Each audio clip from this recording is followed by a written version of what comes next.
The Enfield Poltergeist. The night the impossible became real.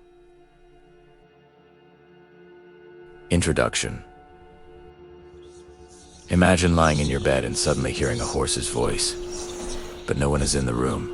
Imagine seeing a chair sliding across the floor on its own, or toys being hurled against the walls, with no one near. This happened not in a movie, but in an ordinary house in the suburbs of London in the 1970s. The story is so disturbing that it became known as the Enfield Poltergeist, and to this day is considered one of the most documented paranormal cases in history.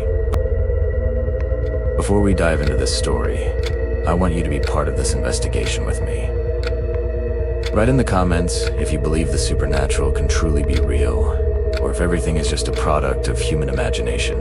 And if you enjoy short stories, suspense, and fiction based on real events, subscribe to the channel and turn on the notification bell, because we still have many other haunted houses and dark mysteries to uncover together. Now, turn off the lights, raise the volume, and prepare yourself, because this is the night when the impossible became real. The neighborhood and the house.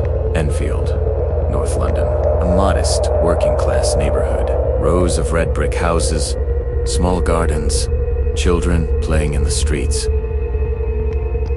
At first sight, nothing unusual, but it is precisely in ordinary houses that the darkest horrors hide. At number 284, Green Street, lived Peggy Hodgson, a single mother of 4 children. Margaret, 30, Janet, 11, Johnny, 10, and it was a humble home, filled with love, but also difficulties. Peggy did everything she could to raise her children. Life was hard, but inside that house there was laughter, sibling quarrels, and childish dreams, until something began to twist that daily life into a nightmare. The first night. August 1977. London summers are rarely intense. Yet that night, the air felt heavy. Janet and Margaret were preparing for sleep. The darkened room looked ordinary, until a disturbing sound echoed. Scratches, slow, repetitive. The girls looked at each other. It must be a mouse. Margaret sighed, trying to calm herself. But Jeanette, eyes wide open, whispered, "No, it's coming from inside the wall." And indeed, the sound was not from the floorboards, but from deep within the structure of the house, as if something was trapped inside. Suddenly, a heavy dresser slid a few inches. The girl screamed. Peggy rushed into the room. She saw it. The dresser moving away from the wall. Peggy pushed it back, but something invisible seemed to resist, shoving it forward again. With all her strength, she forced it into place. But as soon as she let go, the dresser slid once more. A chill ran through her spine. Later, she would recall. In that moment, I realized this was not something I could control. The house was alive. The spread of fear. In the following days, the phenomena multiplied. Toys were thrown against the walls with force. A chair slid across the floor in front of everyone. The children began to hear knocks on the walls. 3 hard knocks. A pause. 3 more. Always the same sequence, like an attempt to communicate. And the more they tried to ignore it, the louder it became. Peggy called for help from the neighbors, the Nottingham family. They too heard the sounds. Maurice Nottingham left pale, whispering, "There is no explanation. This is not human." Then came the voices. Janet said she heard someone speaking to her. At night, in the dark, a man's voice called out. Soon, that voice began to come from Janet herself. Recordings show the 11-year-old girl speaking in a tone impossible for a child. Hoarse, deep, dragging. "My name is Bill. I lived in this house. I died here, in the chair in the living room. Researchers confirmed it was physically impossible for a child to maintain that voice for over 2 hours without permanent damage to her vocal cords. Would you believe a child could deceive dozens of investigators, journalists, and neighbors for so long? The atmosphere of the house. The atmosphere of the house changed. The air grew heavy, colder than outside. Peggy said it felt as if she were breathing invisible smoke. The smell of sulfur and mold clung to the rooms. At night, footsteps echoed in the corridor. Doors slammed violently. Objects disappeared from one room only to reappear in another. Once, the crucifix on the wall was found lying on the floor, turned upside down.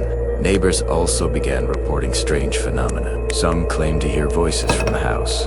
Others swore they saw shadows in the windows, even when the Hodgsons were away. Fear was no longer confined to the house. It spread through the neighborhood. The investigation. The story reached the British press. Reporters and photographers entered the house. Some captured shocking images. Janet being thrown from her bed, or floating near the windows. One photographer said, "The lens captured what my eyes could not believe. The girl was levitating, as if pulled by invisible hands."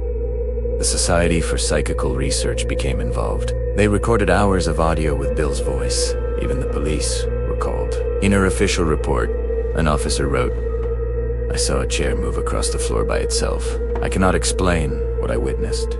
Ed and Lorraine Warren, the famous demonologists, traveled to London. Lorraine later said, "It was not merely a human spirit. Something demonic was pretending to be one." If even police officers and seasoned investigators could not deny what they saw, how can one explain what happened in Enfield? The decline? As months passed, Janet grew weaker. Her voice shifted constantly, alternating between her own and Bill's. She said she could not control it. Margaret insisted her sister was being used as a channel.